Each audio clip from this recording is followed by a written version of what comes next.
Okay, it's been a minute because I took a break to do some ally work and self-work and decompression and everything. And also I got a cat, which is super exciting. And my old cat, Holly, who passed away last year, used to love doing yoga and meditation with me. And I haven't really tried to do yoga or meditation since we got Oliver, this new cat.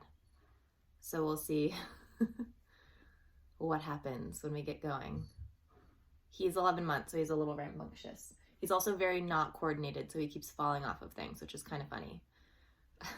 So that's my introduction to her today. But we're gonna hop back in here to Light on Yoga by BKS Iyengar. We are on pose number 15, Parighāsana. This is what it looks like. At least that's the first step. And then the second and third steps are here. Ignore that one on the side. So let's read through it first. It's 4 stars out of 60 in difficulty level. Parighā means a beam or bar used for shutting a gate. In this posture, the body resembles a cross beam used for locking a gate, hence the name of the pose. I wasn't taught this pose in any of my trainings, and I haven't really seen it taught either, so I'm not really sure what it would be called commonly, but I'm guessing maybe gate pose, since he says it resembles a gate. Okay, kneel on the floor with the ankles together. He doesn't say if your toes should be tucked under or not, and I can't really tell from looking at the photo. Let's just keep reading.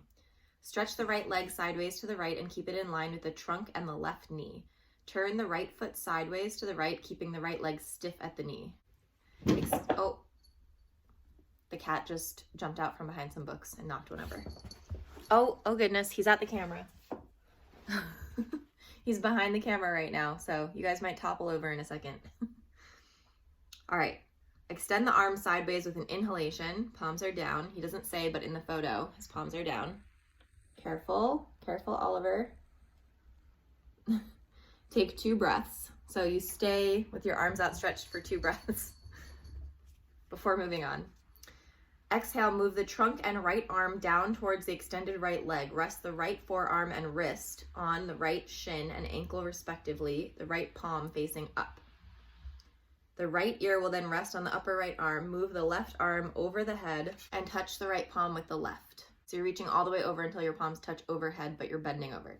The left ear will then touch the left upper arm. So I highly doubt that my side body is flexible enough to get into this, but we'll give it a try. Stay in this position from 30 to 60 seconds, breathing normally. Inhale, move the trunk and arms back to position 3. Bend the right leg and kneel on the floor, keeping the ankles together again. Repeat the pose on the other side, substituting right for left and vice versa. Stay in the pose on both sides for the same time. Effects. In this posture, the pelvic region is stretched. I think he means the inside of the extended pelvic region here. One side of the abdomen is extended while the other side is laterally flexed. This keeps the abdominal muscles and organs in condition, and the skin around the abdomen will not sag but remain healthy. The sideways spinal movement will help persons suffering from stiff backs. All right, let's give it a try. Kneeling with ankles together. I'm going to move over so that I have enough room here. So palms facing down at first. Right leg extends in line with the left knee. All right, so here we are at first. Take 2 breaths.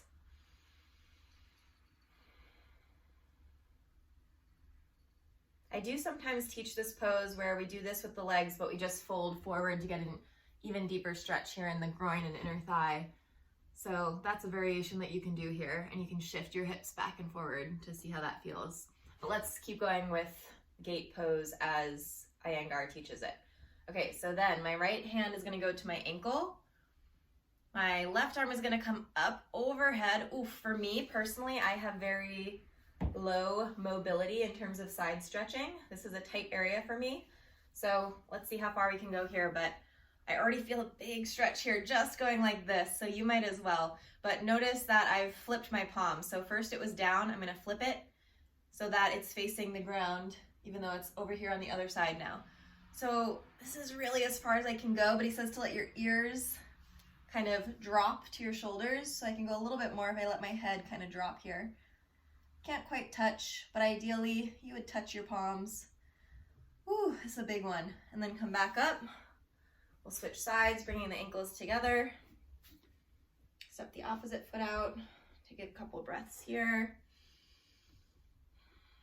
I like this one. It feels really good, actually. So we drop down. Ooh, big stretch for me here in my side, all the way from my hip up here to the flank. I don't know about this really keeping the skin of your belly from sagging. What do you guys think of that? Does that sound right to you? I just don't know about that. I'm not convinced. Okay, dropping my ear. Ooh, big stretch here. And then coming back up, palms down, legs in. And he doesn't really say where to go from here. I'd maybe rest here on your heels, or take a little bit of a back bend if that feels good, or some cat-cows or child's pose. Try it out, let me know what you think, see how far you can go. Don't push it until it hurts. It should just be a little uncomfortable, but not hurting when you go into a stretch. And tomorrow we will go into the next one. Ooh, okay, good one for tomorrow. So check back in tomorrow, subscribe if you haven't yet, and thanks for watching.